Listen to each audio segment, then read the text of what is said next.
Hello बच्चों, आज हम लोग स्टार्ट कर रहे हैं अपने रिफ्रैक्शन टॉपिक का सेकंड लेक्चर। लास्ट लेक्चर में हम लोगों ने रिफ्रैक्शन के ऊपर दो टॉपिक्स ऑलरेडी कंप्लीट कर लिए थे, जिसमें हम लोगों को 4 टॉपिक्स पढ़ने थे। उसमें से थर्ड और फोर्थ टॉपिक हम लोग इस लेक्चर के अंदर कंप्लीट कर लेंगे। हम लोग यहाँ का पहला टॉपिक स्टार्ट कर रहे हैं, refraction through spherical lenses. Spherical lenses के थ्रू किस तरीके से रिफ्रैक्शन होती है, लाइट की डायरेक्शन किस तरीके से बेंड होती है, इसके बारे में हम लोगों को डिटेल में यहाँ पे समझना है। और इमेज फॉर्मेशन कैसे होता है, उसको पढ़ने से पहले हम लोग लेंसेज के बारे में कुछ बेसिक्स समझ लेते हैं।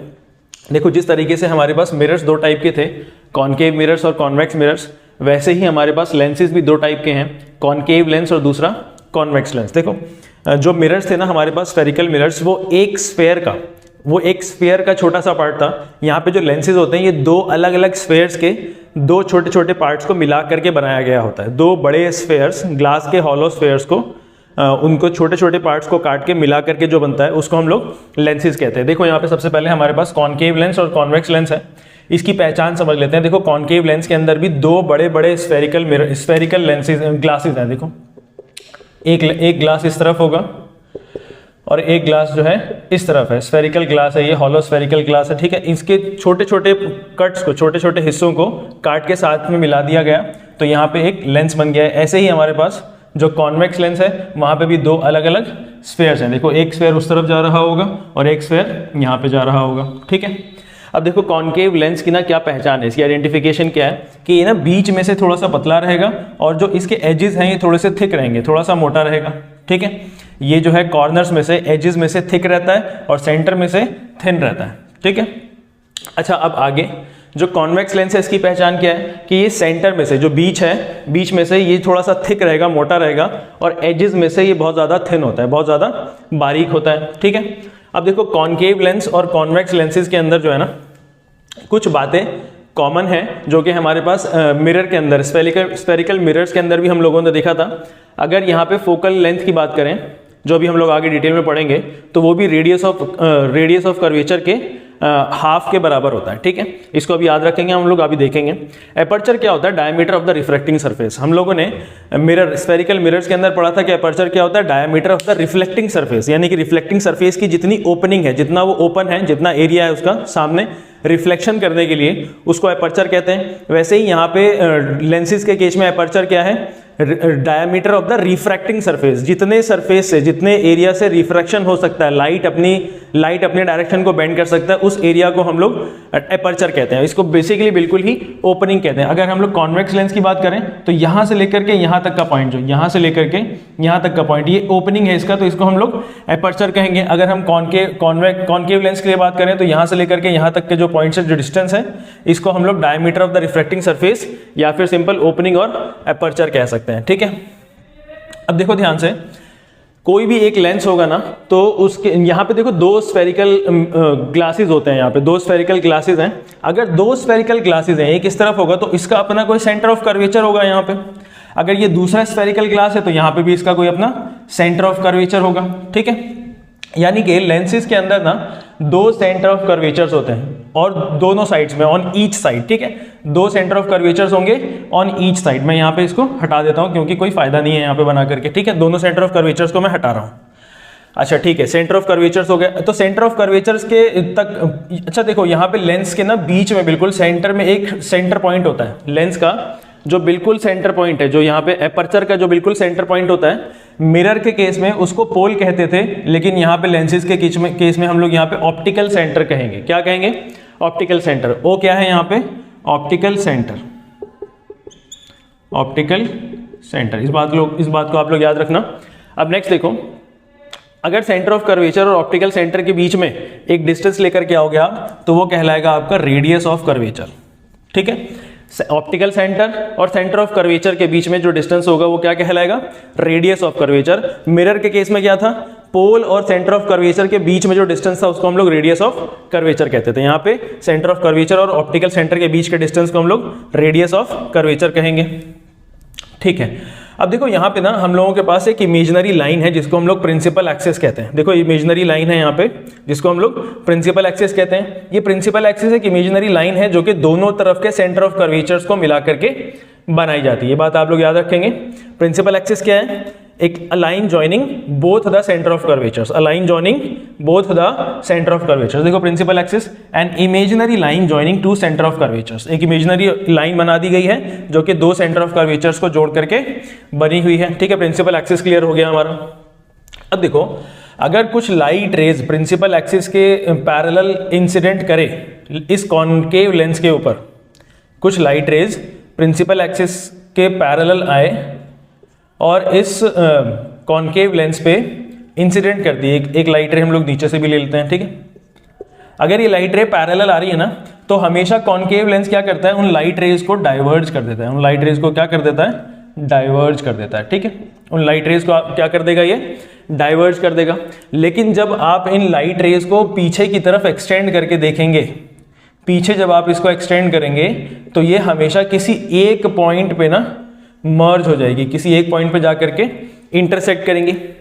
तो वही पॉइंट क्या कहलाता है? प्रिंसिपल फोकस कहलाता है कॉनकेव लेंस का। क्या कहलाता है?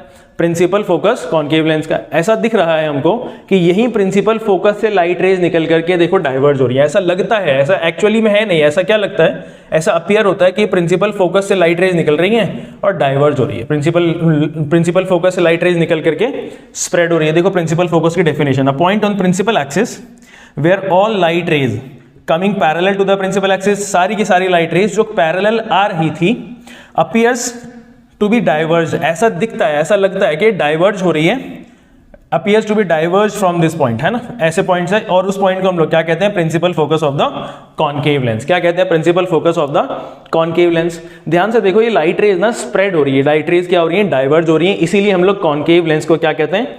डाइवर्जिंग लेंस भी कहते हैं। उम्मीद है ये बात समझ में आ गई होगी आपको। कॉन्वेक्स लेंस के अंदर आएंगे हम लोग। कॉन्वेक्स लेंस के अंदर देखो, यहाँ पे भी दो स्फेरिकल सरफेसेस हैं, दो स्फेरिकल ग्लासेस हैं यहाँ पे। तो जो पहला ग्लास है, जो लेफ्ट साइड वाला ग्लास है, उसको मैं नंबर 1 मान लेता हूँ, जो राइट वाला है उसको नंबर 2 मान लेता हूँ। तो नंबर 1 वाला जो स्फेरिकल ग्लास है, जो स्फेरिकल ग्लास है, इसका फोकस किस साइड होगा? राइट हैंड साइड में होगा, क्योंकि इसका जो सेंटर ऑफ कर्वेचर होगा वो भी राइट हैंड साइड में होगा। तो इसका फोकस किस तरफ होगा? वो भी राइट हैंड साइड में होगा। जिस तरफ सेंटर ऑफ कर्वेचर होता है उसी तरफ फोकल पॉइंट होता है। ठीक है, एक पॉइंट हम लोग अभी इमेजिन कर लेते हैं। अब देखो, लाइट रेज ना हम लोग इमेजिन करते हैं कि बहुत सारे लाइट रेज आ रही हैं जो कि प्रिंसिपल एक्सिस के पैरेलल है। प्रिंसिपल एक्सिस के पैरेलल लाइट रेज आ रही हैं। ठीक है, नीचे से भी कुछ लाइट रेज हम लोग प्रिंसिपल एक्सिस के पैरेलल ले लेते हैं। ठीक है, अब ये लाइट रेज जो प्रिंसिपल एक्सिस के पैरेलल आ रही है ना, ये कॉन्वेक्स लेंस से रिफ्रैक्ट हो जाएगी। कॉन्वेक्स लेंस से क्या हो जाएगी? ये रिफ्रैक्ट हो जाएगी। और रिफ्रैक्ट होने के बाद ये एक सिंगल पॉइंट से सबके सब इंटरसेक्ट करेंगे। और यही सिंगल पॉइंट क्या कहलाता है? प्रिंसिपल फोकस कहलाता है। क्या कहलाता है? Principal focus of the convex lens. Principal focus of the convex lens. देखो यहाँ पे लिखा हुआ भी है, a point on principal axis where all light rays coming parallel to the principal axis. जहां पे एक ऐसा पॉइंट प्रिंसिपल एक्सिस के ऊपर जहां पे लाइट रेज पैरेलल आ रही थी, किसके? प्रिंसिपल एक्सिस के, गेट कन्वर्ज, उस पॉइंट पे कन्वर्ज हो जाती है, उस पॉइंट पे जाकर के सारी की सारी जुड़ जाएंगी, इंटरसेक्ट हो जाएंगी, is called principal focus of the convex lens. उस पॉइंट को हम लोग क्या कहेंगे?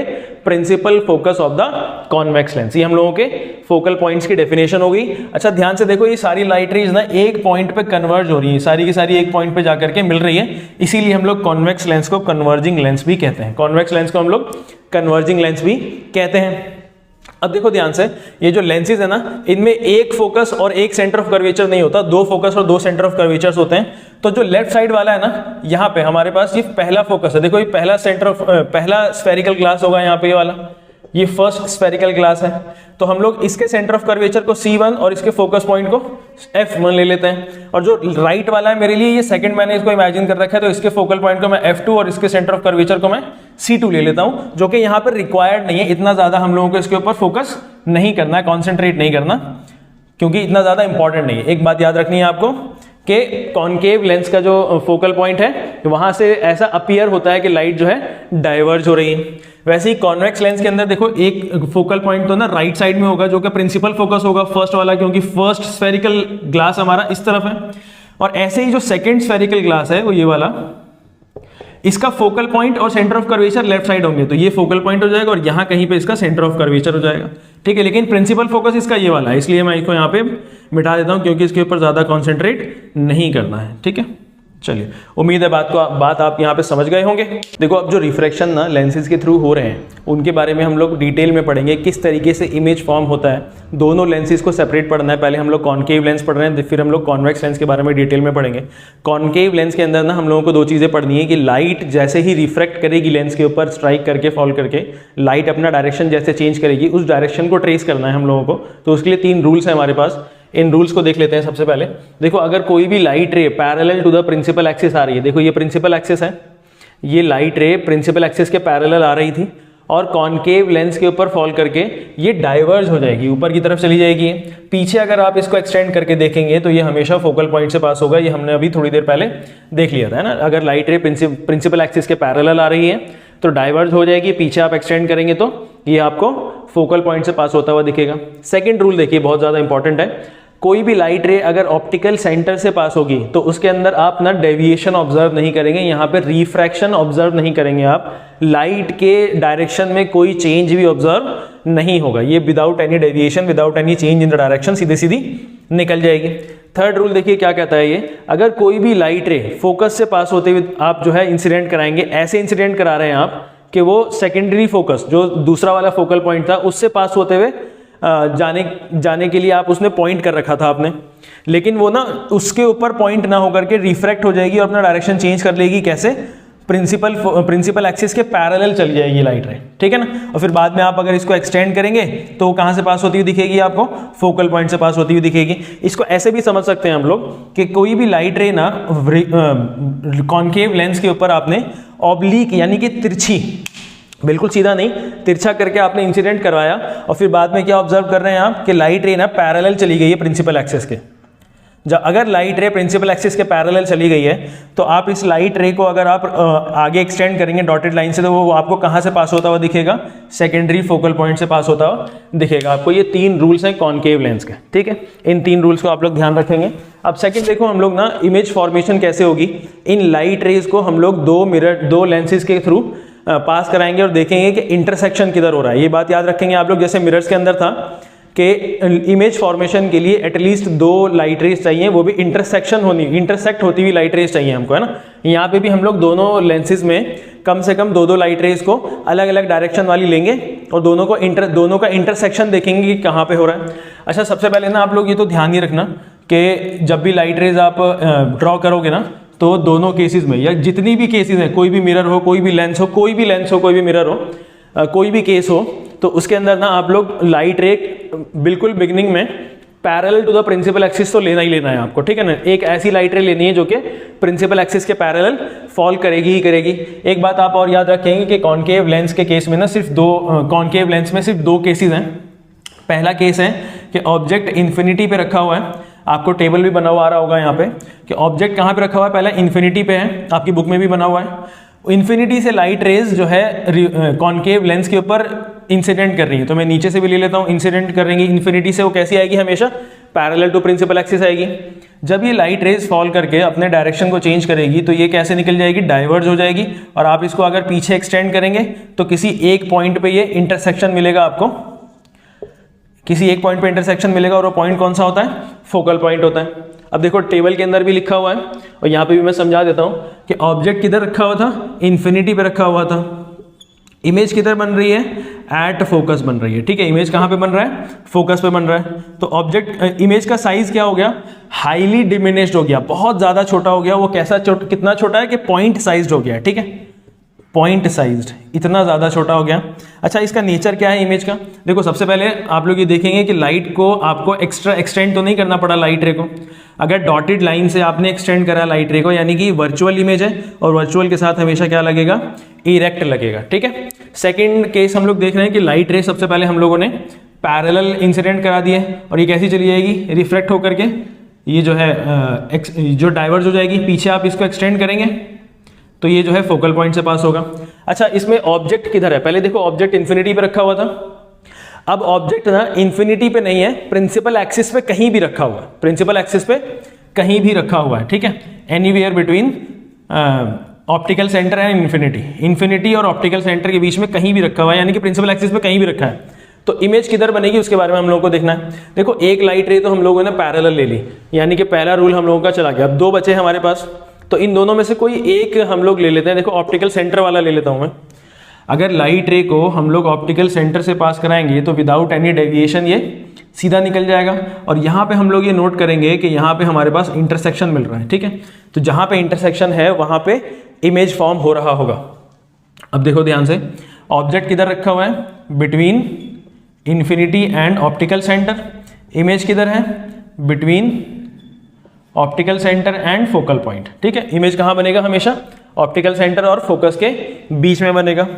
अच्छा, जो इमेज बना है इसका साइज क्या होगा, देखो छोटा तो हो गया, हाईली डिमिनिश्ड नहीं है लेकिन डिमिनिश्ड है ना। हमेशा कैसा इमेज बनेगा इसका, हमेशा छोटा इमेज बनेगा, ठीक है। ऑब्जेक्ट से छोटी इमेज बनाएगा ये। इसका नेचर कैसा होगा, देखो लाइट को आपको एक्सटेंड करना पड़ा है, इसका मतलब ये वर्चुअल इमेज है और वर्चुअल के साथ हमेशा इरेक्ट इमेज बनेगी।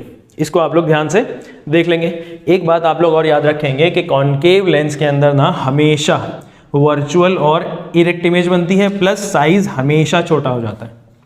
कॉनकेव लेंस के अंदर वर्चुअल और इरेक्ट इमेज प्लस में साइज हमेशा छोटा हो जाएगा। इसमें कोई और गुंजाइश नहीं है, कोई और केस भी नहीं है, सिर्फ 2 केसेस इसके अंदर याद रखने हैं आपको। नेक्स्ट हम लोग कॉन्वेक्स लेंस के बारे में पढ़ रहे हैं।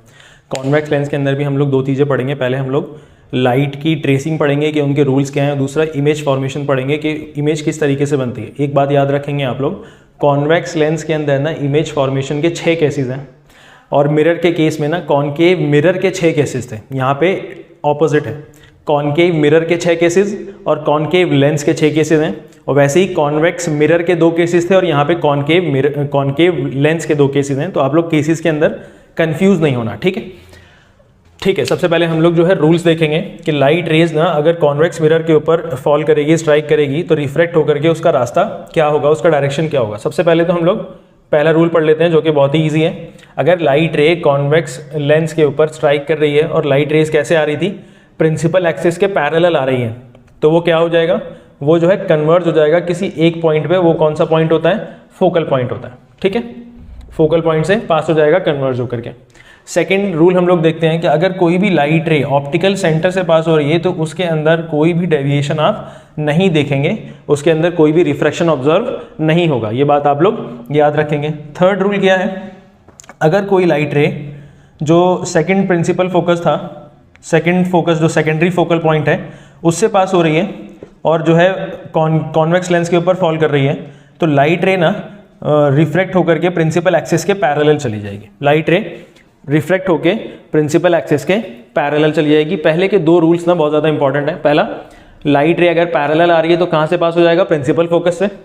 लाइट रे अगर ऑप्टिकल सेंटर से आ रहा है तो वो विदाउट एनी डेविएशन निकल जाएगा। उसके बाद एक एक्स्ट्रा क्या है, अगर कोई भी लाइट रे प्रिंसिपल फोकस नहीं, सेकेंडरी फोकस है, सेकेंडरी फोकस से पास हो रही है तो वो रिफ्रैक्ट होकर के प्रिंसिपल एक्सिस के पैरेलल चली जाएगी। अब इसके देखो 6 केसेस हैं। सबसे पहले केस में जो आपके पास टेबल यहाँ पे बनी हुई आ रही होगी उसके अंदर देखेंगे कि कोई भी ऑब्जेक्ट है जो कि इन्फिनिटी पे रखा हुआ है, तो इन्फिनिटी से लाइट रेज कैसी आएंगी, हमेशा parallel to the principal axis आएंगी। इमेजिन कर लेते हैं हम लोग, parallel to the principal axis हमने लाइट रेज ले लिया, ऊपर और नीचे दोनों तरफ से ले लेते हैं, तो ये कहाँ से रिफ्लेक्ट होकर कहाँ से पास हो जाएगी, एक पॉइंट से पास हो जाएगी जो कि प्रिंसिपल फोकस होगा, ठीक है। यानी कि इमेज कहाँ बन रही है, यहाँ पे प्रिंसिपल फोकस पे बन रही है।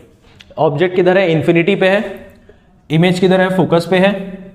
ऑब्जेक्ट का इमेज का साइज क्या हो जाएगा, देखो और इन्फिनिटी पे इमेज का साइज ना ऑब्वियसली बहुत बड़ा होगा, लेकिन इन्फिनिटी पे ऑब्जेक्ट का साइज बहुत ज़्यादा लार्ज होगा, ह्यूज होगा। अगर आप यहाँ पे सन इमेजिन कर लें, मून इमेजिन कर लें, तो यहाँ पे जो इमेज बन रही होगी वो बहुत ज़्यादा पॉइंट साइज होगी, यानी कि हाईली डिमिनिश्ड होगी, ठीक है। अच्छा, इसका नेचर कैसा होगा, नेचर आप लोग यहाँ पे याद रखना। नेचर देखो, कोई भी ना डॉटेड लाइन नहीं बनानी पड़ी है हमको, तो यानी कि ये इमेज कैसी है, रियल है। रियल के साथ हमेशा क्या लगता है, इन्वर्टेड लगता है, ठीक है। नेचर क्या होगा इस इमेज का, रियल और इन्वर्टेड होगा। सेकंड केस में देखो, यहाँ पे हमारे पास एक फोकस होता है क्या, यहाँ पे हमारे पास एक सेंटर ऑफ कर्वेचर होता है, जिसको यहाँ पे एनसीईआरटी में बार बार ट्वाइस ऑफ फोकस लिखा हुआ है, मैं यहाँ पे सेंटर ऑफ कर्वेचर ही लिखूंगा, ठीक है। पहले ऑब्जेक्ट कहाँ था, इन्फिनिटी पे, अब मैं ऑब्जेक्ट ना इन्फिनिटी पे ना रख करके प्रिंसिपल एक्सिस पे कहीं भी रख देता हूँ, ठीक है, लेकिन बियॉन्ड सेंटर ऑफ कर्वेचर। अभी हम लोग 6 केसेस पढ़ेंगे तो थोड़ा थोड़ा करके ऑब्जेक्ट को आगे बढ़ाएंगे, लेंस के करीब लेकर के आएंगे, लेकिन अभी मैंने प्रिंसिपल एक्सिस के कहीं पे भी रखा, प्रिंसिपल एक्सिस के ऊपर, लेकिन बियॉन्ड सेंटर ऑफ कर्वेचर। तो सबसे पहले तो आप लोग प्रिंसिपल एक्सिस के पैरेलल लाइट रेज निकाल देंगे, एक लाइट रे, और कहाँ से पास करा देंगे, उसको फोकस से पास करा देंगे। उसके बाद मैं दूसरी लाइट रे ना, इसका दूसरा रूल देखूंगा। ये दूसरा रूल क्या है, अगर ऑप्टिकल सेंटर से आप कोई भी लाइट रे पास करा रहे हैं तो वो जो है विदाउट एनी डेविएशन निकल जाएगा, और इधर भी एक फोकस और इधर एक सेंटर ऑफ कर्वेचर होगा, तो इसके बीच में ना कोई इमेज बन रही होगी, ठीक है। यहाँ पे कोई भी डेविएशन नहीं हुआ ऑप्टिकल सेंटर से पास होते हुए, और यहाँ पे आपको इंटरसेक्शन मिल गया है, यानी कि यहाँ पे कोई इमेज बन रही होगी। अब देखो ऑब्जेक्ट का साइज थोड़ा बड़ा था लेकिन इमेज का साइज थोड़ा सा छोटा हो गया, तो ऑब्जेक्ट कहाँ है, बियॉन्ड सेंटर ऑफ कर्वेचर, यानी कि प्रिंसिपल एक्सिस कहीं पे भी beyond centre of curvature. Image कहाँ बनी है, between focus and centre of curvature, between focus and centre of curvature, जो कि प्रिंसिपल फोकस और प्रिंसिपल सेंटर ऑफ कर्वेचर ये दोनों सेकेंडरी हैं, ठीक है। Between focus and centre of curvature, ज्यादा डिटेल में देखना हमको, यहाँ पे सिंपल लिख देना इमेज कहाँ है, between focus and centre of curvature. Image का साइज कैसा है, देखो थोड़ा सा डिमिनिश हो गया, थोड़ा सा छोटा हो गया है, तो डिमिनिश लिख देंगे। और नेचर यहाँ पे भी आपको कोई भी डॉटेड लाइन नहीं बनानी पड़ी, तो नेचर क्या है इसका, रियल और इन्वर्टेड है। पहले केस में ऑब्जेक्ट इन्फिनिटी पे था, सेकंड केस में ऑब्जेक्ट जो है प्रिंसिपल एक्सिस पे कहीं पे भी आ गया बियॉन्ड सेंटर ऑफ कर्वेचर। अब हम लोग जो है ना ऑब्जेक्ट को सेंटर ऑफ कर्वेचर के ऊपर रख के देखेंगे क्या हो रहा है। ऑब्जेक्ट को सेंटर ऑफ कर्वेचर के ऊपर रख दीजिए। देखो एक लाइट रे तो parallel to the principal axis निकालो और फोकस से पास करा दो, ठीक है। दूसरी लाइट रे आप फिर से ऑप्टिकल सेंटर से निकालिए और यहाँ पे आपको इंटरसेक्शन मिल जाएगा, और ये जो इंटरसेक्शन होगा वो कंफर्म है कि सेंटर ऑफ कर्वेचर पे ही मिलेगा, ठीक है। यानी कि ऑब्जेक्ट अगर आप सेंटर ऑफ कर्वेचर पे रख रहे हैं तो इमेज किधर बनेगी, वो भी सेंटर ऑफ कर्वेचर पे ही बनेगी। क्या ऑब्जेक्ट और इमेज के साइज में कुछ डिफरेंस आएगा, नहीं आएगा। ऑब्जेक्ट और इमेज का साइज दोनों सेम होंगे। पहला केस, इसके अंदर फर्स्ट चीज क्या, ऑब्जेक्ट क्या है, सेंटर ऑफ कर्वेचर पे, इमेज क्या है, सेंटर ऑफ कर्वेचर पे। साइज दोनों का सेम रहेगा लेकिन नेचर रियल और इन्वर्टेड, क्योंकि यहाँ पे हमको कोई भी डॉटेड लाइन नहीं बनाना पड़ा, ठीक है। 3 केसेस हो गए हमारे। पहले केस में ऑब्जेक्ट इन्फिनिटी पे था, दूसरे केस में ऑब्जेक्ट सेंटर ऑफ कर्वेचर के बियॉन्ड था प्रिंसिपल एक्सिस के ऊपर, तीसरे केस में सेंटर ऑफ कर्वेचर के ऊपर है प्रिंसिपल एक्सिस के ऊपर। अब हम ऑब्जेक्ट को थोड़ा और करीब लेके जाएंगे, सेंटर ऑफ कर्वेचर और फोकस के बीच में रख देंगे। यहाँ पे फोकस होगा, यहाँ पे सेंटर ऑफ कर्वेचर, इसके बीच में आप ऑब्जेक्ट रख देंगे। तो पहला लाइट रे तो प्रिंसिपल एक्सिस के पैरेलल निकाल ही दो, ये पास हो जाएगा किससे, फोकल पॉइंट से पास हो जाएगा। सेकंड, फिर से आप ऑब्जेक्ट लाइट रे को सेंटर ऑफ कर्वेचर से पास कराओ। सेंटर ऑफ कर्वेचर से आप पास कराएंगे तो इमेज का जो इंटरसेक्शन मिलेगा आपको वो सेंटर ऑफ कर्वेचर के बियॉन्ड मिलेगा, ठीक है। इमेज किधर बन रही होगी, सेंटर ऑफ कर्वेचर के बियॉन्ड। देखो यहाँ पे ना मैं सही से दिखा नहीं पाया आपको, लेकिन फिर भी थोड़ा बहुत यहाँ पे ऑब्जेक्ट का साइज छोटा था लेकिन इमेज ना थोड़ा सा बड़ा हो गया, यहाँ पे साइज में इमेज थोड़ा सा बड़ा हो जाएगा। तो ऑब्जेक्ट किधर रखा हुआ है, between centre of curvature and focus. Image कहाँ है, beyond centre of curvature. Object का साइज कैसा है, थोड़ा सा एनलार्ज हो गया, सॉरी इमेज का साइज क्या हो गया, एनलार्ज हो गया। और जो नेचर है इसका फिर से रियल एंड इन्वर्टेड है, क्योंकि आपको डॉटेड लाइन नहीं बनानी पड़ी है। सेकेंड, अब देखो अब हमारे पास 1 2 3 4 5th केस आ गया है हमारे पास। पहले केस में ऑब्जेक्ट इन्फिनिटी पे, सेकंड केस में ऑब्जेक्ट प्रिंसिपल एक्सिस के ऊपर beyond centre of curvature, third case में प्रिंसिपल एक्सिस के ऊपर at the centre of curvature, fourth case में on the principal axis between centre of curvature and focus. अब हम ऑब्जेक्ट को और करीब लेके जाएंगे, फोकस के ऊपर ऑब्जेक्ट को रख देंगे। देखो फोकस के ऊपर अगर आप ऑब्जेक्ट रख देंगे तो एक लाइट रे तो आपको पैरेलल निकाल करके कन्वर्ज करा देनी है ना, रिफ्लेक्ट करा देना है, जो कि फोकस से पास होगा। सेकेंड लाइट रे आप ऑप्टिकल सेंटर से निकालो और आप ये नोट करोगे कि लाइट रेज कभी भी ऐसा लगेगा कि दोनों की दोनों ना पैरेलल जाती चली जा रही है ना। पैरेलल का मतलब है कि हम ये एज्यूम कर लेंगे कि दोनों कभी इन्फिनिटी पे जाकर के इंटरसेक्ट कर जाए, इंटरसेक्ट करेगा तो वहाँ पे इमेज बन जाएगी, है ना। तो ऑब्जेक्ट अगर आपने फोकस के ऊपर रखा है तो इमेज कहाँ बन रही है, इन्फिनिटी पे बन रही है, ठीक है। साइज क्या होगा, ऑब्जेक्ट छोटा सा रखा था आपने तो इन्फिनिटी पे ऑब्वियसली है, उसका जो इमेज का साइज है हम लोगों को पता नहीं है, तो हम लोग एज्यूम कर लेंगे कि एनलार्ज हो जाएगा। इन्फिनिटी पे ऑब्जेक्ट जो होती हैं, चीज़ें जो होती हैं उनका साइज बहुत बड़ा होता है। तो और नेचर कैसा होगा इसका, रियल और इन्वर्टेड ही रहेगा, क्योंकि हम लोगों को कोई भी डॉटेड लाइन नहीं बनानी पड़ी। उम्मीद है कि 5 केसेस जो कि बहुत ही ज़्यादा सिंपल थे आपको समझ में आ गए होंगे। लेकिन इसका जो 6th केस है, सॉरी ये 4th नहीं 5th था, ये 6th केस है, बहुत ज़्यादा इंपॉर्टेंट और इसको समझना बहुत ज़रूरी है। देखो सबसे पहले यहाँ पे ऑब्जेक्ट को हमने ऑप्टिकल सेंटर और फोकस के ऊपर रखा था। अब हम ऑब्जेक्ट को ऑप्टिकल सेंटर और फोकस के बीच में कहीं भी रख देंगे। ऑब्जेक्ट को कहाँ रख दिया, ऑप्टिकल सेंटर और फोकस के बीच में रख दो। तो एक लाइट रे आप निकाल के इससे फोकस से पास करा दो, ठीक है। एक लाइट रे आपने फोकस से पास कराई, अब दूसरी लाइट रे आप कहाँ से पास कराएंगे, ऑप्टिकल सेंटर से पास कराएंगे। थोड़ा सा मैं इसको सही बनाऊं तो ये इधर ले लो फोकस, है ना। दूसरी लाइट रे आप ऑप्टिकल सेंटर से पास कराओ,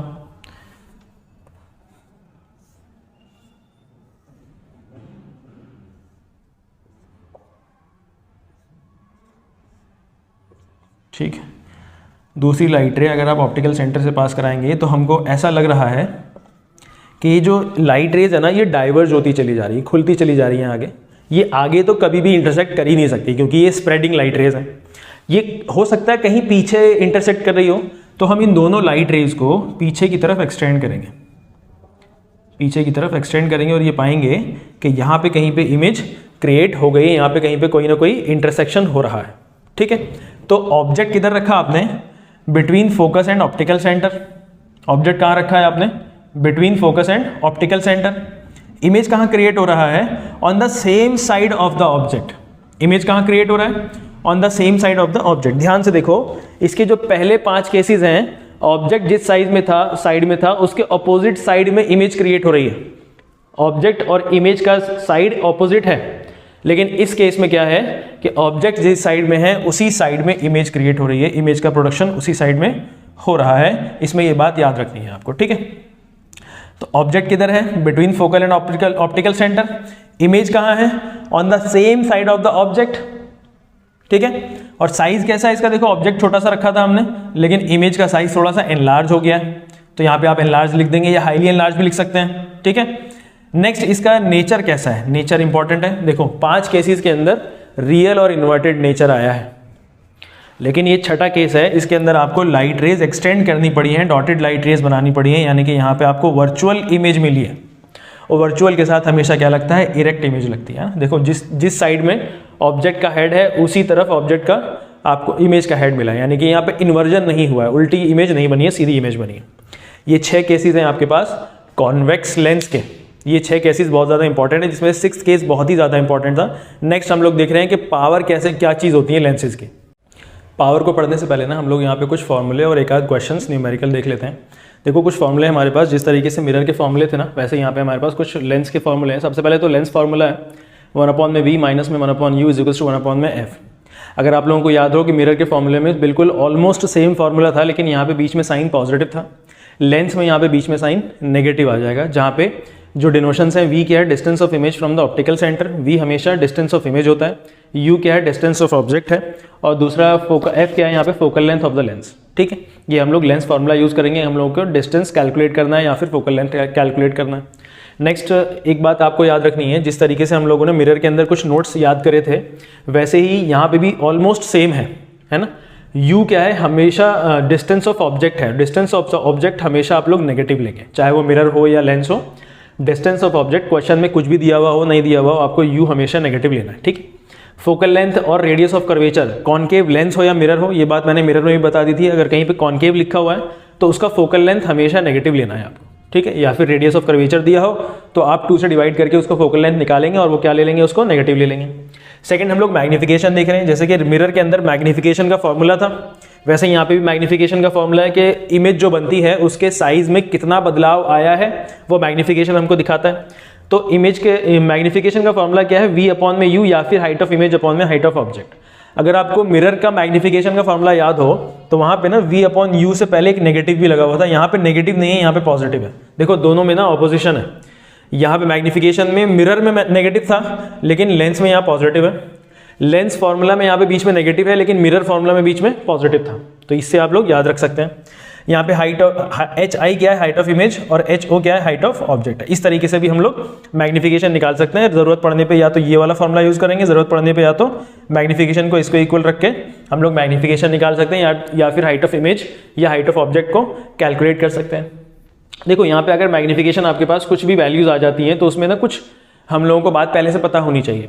देखो अगर मैग्निफिकेशन की वैल्यू 1 से, जो न्यूमेरिकल वैल्यू आएगी उसकी 1 से ग्रेटर आ जाए, इसका मतलब इमेज एनलार्ज है। अगर 1 से मैग्निफिकेशन की वैल्यू 1 से लेस आ जाए, कम आ जाए, 1 से कम आ जाए, 0.5, 0.75, 0.9 कुछ भी आ जाए, इसका मतलब इमेज क्या है, डिमिनिश्ड है। और अगर मैग्नीफिकेशन की वैल्यू इक्वल टू 1 आ जाए तो इसका मतलब है कि ऑब्जेक्ट और इमेज का साइज सेम है, बिल्कुल सेम है जैसे कि हम लोग मैग्नीफिकेशन को मिरर के अंदर पढ़ चुके हैं। देखो यहाँ पे जो 1 यहाँ पे मैंने वैल्यूज ली हुई है ना, consider only numerical value without sign.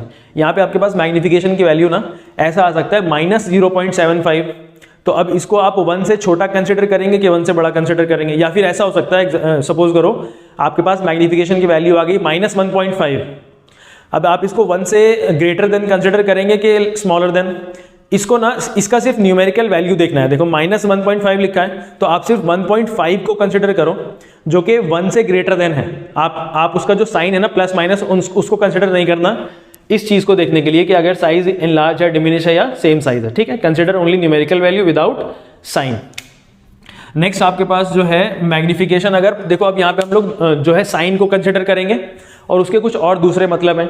अगर मैग्नीफिकेशन आपके पास पॉजिटिव आ जाए, अगर पॉजिटिव 1.5 आ जाए तो इसका मतलब ये है, पॉजिटिव का मतलब ये है वर्चुअल और इरेक्ट, और नेगेटिव का मतलब है रियल और इन्वर्टेड। ठीक है, इस बात को आप लोग याद रखेंगे। साइन कन्वेंशन बिल्कुल सेम है जैसे कि हम लोगों ने मिरर के अंदर देखा था, और ये मैथ्स वाला बिल्कुल कोऑर्डिनेट्स वाला है। राइट हैंड साइड वाला पॉजिटिव, अपर वाला पॉजिटिव, और नीचे आएगा तो नेगेटिव, लेफ्ट हैंड साइड में जाएगा तो नेगेटिव। अब देखो एक क्वेश्चन करते हैं, आपको एनसीईआरटी के अंदर एक क्वेश्चन दिया हुआ, बहुत बढ़िया सा क्वेश्चन है ये। कॉनकेव लेंस आपको दिया हुआ है जिसका फोकल लेंथ 15 सेंटीमीटर है और इमेज जो है ना 10 सेंटीमीटर दूर बन रही है ऑप्टिकल सेंटर से।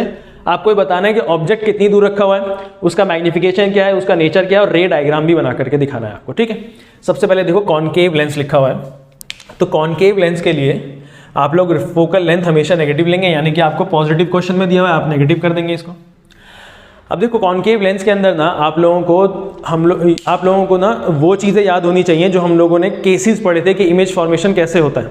कॉनकेव लेंस के अंदर सिर्फ 2 केसेस हैं, अगर आप लोगों को याद हो, थोड़ी देर पहले अभी हमने पढ़ा। कॉनकेव लेंस के अंदर 2 केसेस हैं और उन दोनों केसेस के अंदर जिस साइड में ऑब्जेक्ट होता है उसी साइड में इमेज बन रही थी, अगर आप लोगों को याद हो। तो ऑब्जेक्ट लेफ्ट साइड में था, ऑब्जेक्ट जो है लेफ्ट साइड में था, इमेज भी लेफ्ट साइड में बन रही थी। अगर ऑब्जेक्ट नेगेटिव लेंगे आप तो इमेज का डिस्टेंस भी नेगेटिव ही लेंगे आप, क्योंकि दोनों ही लेफ्ट साइड में हैं और लेफ्ट साइड वाली चीज कैसी होती है, नेगेटिव होती है। ठीक है, अगर ऑब्जेक्ट को आप नेगेटिव लेंगे, ऑब्जेक्ट का डिस्टेंस, तो आपको इमेज भी कॉनकेव के केस में नेगेटिव ही लेना पड़ेगा, यानी कि यहाँ पे v की वैल्यू भी आप नेगेटिव लेंगे। अब आप यहाँ पे आप फॉर्मूला लगाएंगे अलग अलग और सॉल्व करेंगे। सबसे पहले यहाँ पे मैं लेंस फॉर्मूला लगा रहा हूँ, 1/v minus 1/u is equals to 1/f।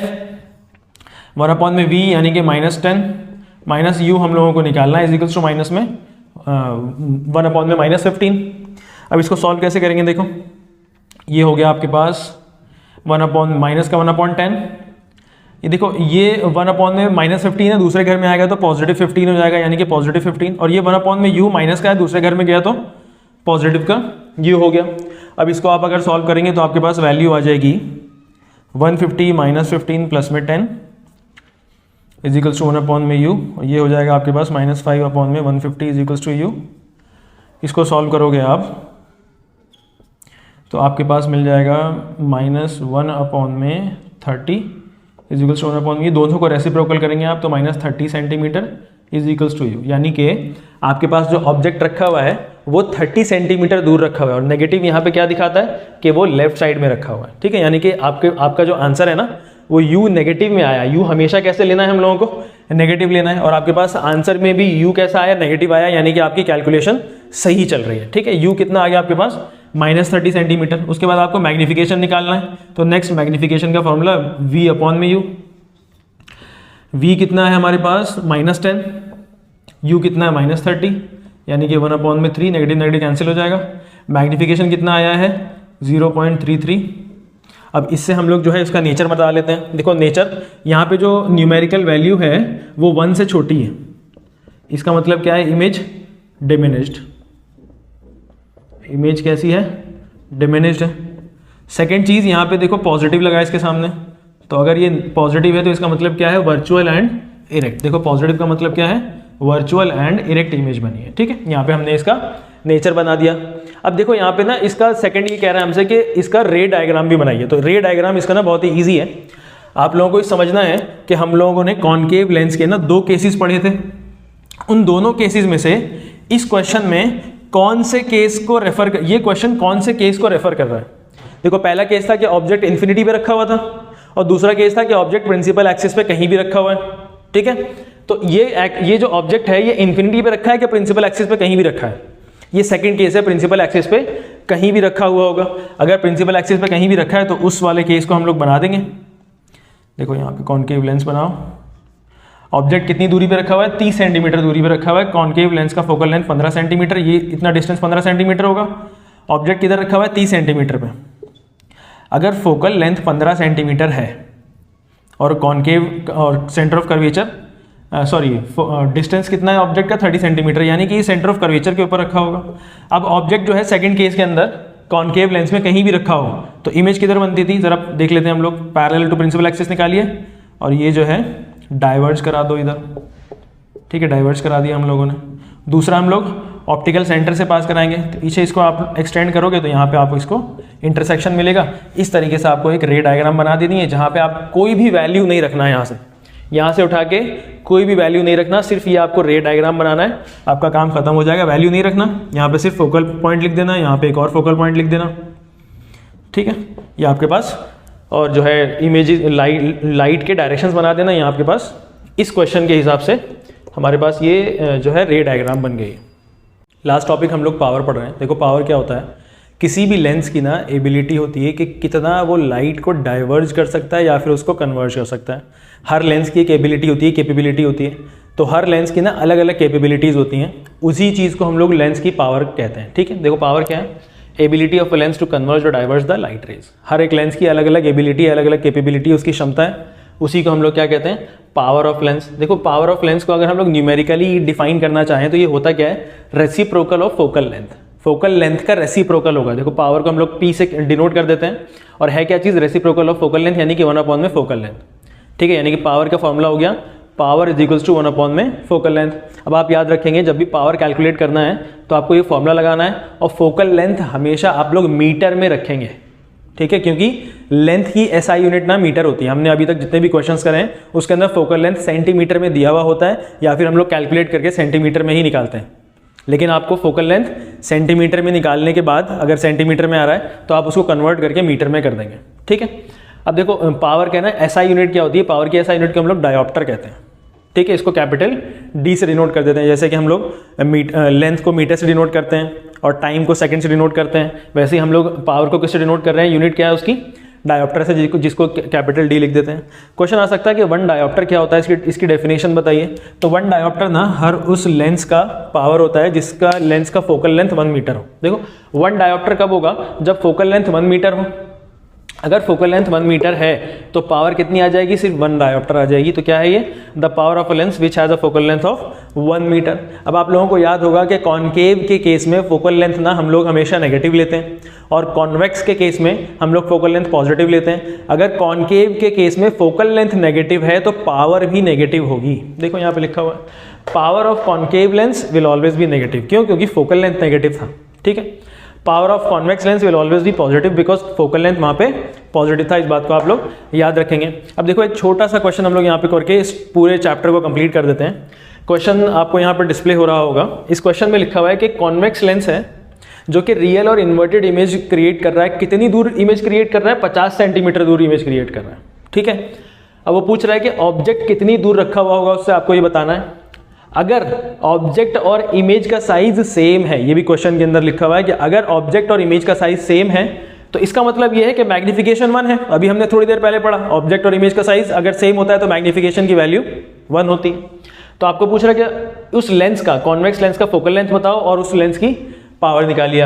तो देखो हमारे पास बहुत सारी इंफॉर्मेशन यहाँ पे अवेलेबल है। पहले तो कॉन्वेक्स लेंस है जो कि रियल और इन्वर्टेड इमेज बना रहा है। रियल और इन्वर्टेड इमेज बना रहा है, इसका मतलब कॉन्वेक्स लेंस के अंदर हमने 6 केसेस पढ़े हैं, जिसमें शुरू के 5 केसेस में रियल और इन्वर्टेड इमेज बना रहा था, और वो सारे के सारे किधर बन रहे थे, अपोजिट साइड में बन रहे थे, है ना। सारे के सारी इमेजेस जिधर ऑब्जेक्ट रखा हुआ था लेफ्ट साइड में, उधर नहीं, किधर बन रहे थे 5 केसेस में, अपोजिट साइड में, यानी कि पॉजिटिव साइड में बन रहे थे। यानी कि v की वैल्यू हमको पॉजिटिव ही रखनी है यहाँ पे, ठीक है।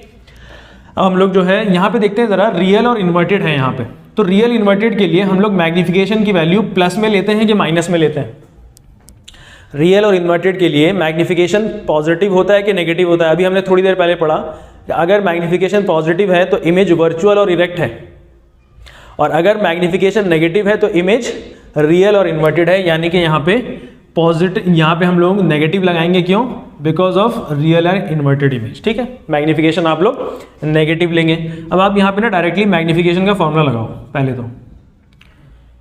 पहले तो मैग्निफिकेशन का फॉर्मूला लगा लेते हैं, ठीक है। क्या होता है लेंस का मैग्निफिकेशन? v अपॉन में u, ठीक है। मैग्निफिकेशन कितना है हमारे पास? -1, v हमारे पास 50 है और u कितना है? u निकालना है। u उधर जाएगा और नेगेटिव उधर ट्रैवल कर जाएगा, तो कितना हो जाएगा? u की वैल्यू -50 सेंटीमीटर, यानी कि हमारे पास u की वैल्यू अगर नेगेटिव आई है तो हमारा कैलकुलेशन सही है, क्योंकि u हमेशा नेगेटिव होता है। ये हमारे पास u निकल करके आ गया। अब हमको फोकल लेंथ निकालना है, तो फोकल लेंथ के लिए हम लोग लेंस फार्मूला लगाएंगे। ये हमारे पास लेंस फार्मूला है। अब देखो लेंस फार्मूला लगा रहे हैं हम लोग। 1 अपॉन में v कितना है? 50, माइनस में u कितना है? -50 इज इक्वल्स टू 1 अपॉन में focal length. Negative negative positive हो जाएगा। 1/50 plus 1/50 is equals to 1 upon में फोकल लेंथ। ये दोनों ऐड हो जाएंगे तो 2 अपॉन में 50 इज इक्वल्स टू 1 अपॉन में फोकल लेंथ। आप इसको रेसिप्रोकल करोगे तो f is equals to 50 upon में 2, यानी कि 25 सेंटीमीटर आपका फोकल लेंथ आ जाएगा, कैंसिल आउट करके। फोकल लेंथ आ गया 25 सेंटीमीटर। लेकिन अब इस फोकल लेंथ को आपको कन्वर्ट करना है मीटर में, क्योंकि आपको पावर भी निकालनी है। इसको कन्वर्ट करना है मीटर में, तो 25 अपॉन में 100, यानी कि कितना हो जाएगा आपके पास? 1/4 या फिर 0.25 मीटर। अब आप यहाँ से पावर का फॉर्मूला लगाएंगे। पावर कितना होता है? 1 अपॉन में फोकल लेंथ, और वो फोकल लेंथ आपको मीटर में रखनी होती है, ठीक है। यहाँ पे सॉल्व कर लेते हैं हम लोग। Power is equals to 1 upon में 0.25। इसको आप कैलकुलेट करेंगे तो आपके पास जो है आंसर आएगा, पावर जो है 4 डायोप्टर निकल करके आएगी आपकी वैल्यू। यानी कि हमको जो पूछा था उसने ये बता दिया। u पूछा था तो -50 आ गया। अब से जो है फोकल लेंथ पूछा था तो फोकल लेंथ हमारे पास 25 सेंटीमीटर आ गया था, प्लस हमने पावर निकाला तो वो 4 डायोप्टर आ गया। 4 डायोप्टर कैसे आया देखिए। v ये डेसिमल हटाएंगे तो ऊपर 100 लग जाएगा, 25 के टेबल में 100 कट जाएगा, तो ये 4 डायोप्टर पावर निकल करके आ जाएगा। इसी के साथ हमने जो है चैप्टर को कंप्लीट कर लिया। इसमें कोई भी डाउट हो आपको तो आप जो है इस वीडियो को रिपीट करके देखना किसी भी पॉइंट के ऊपर, तो उसमें से उम्मीद है कि बात आपको और ज़्यादा क्लियर हो जाएगी। इसके अगर आपके पास नोट्स हैं तो वेल एंड गुड। अगर आपके पास नोट्स नहीं है तो आप इस लेक्चर के साथ साथ नोट्स बना लेना, ठीक है। और दूसरी बात, अगर कोई क्वेश्चन, अच्छा इसके एनसीईआरटी के अंदर जो है ना बहुत सारे न्यूमेरिकल्स हैं जो कि बहुत ज़्यादा बेहतरीन है, पेपर के अंदर, बोर्ड्स के अंदर एग्जैक्टली सेम आ जाते हैं बिल्कुल, तो उनको प्रैक्टिस बहुत ज़रूरी करना है, ठीक है। और उम्मीद है कि बात समझ में आ गई होगी आपको। अगर कुछ नहीं समझ में आया तो आप मुझसे पूछ लीजिएगा।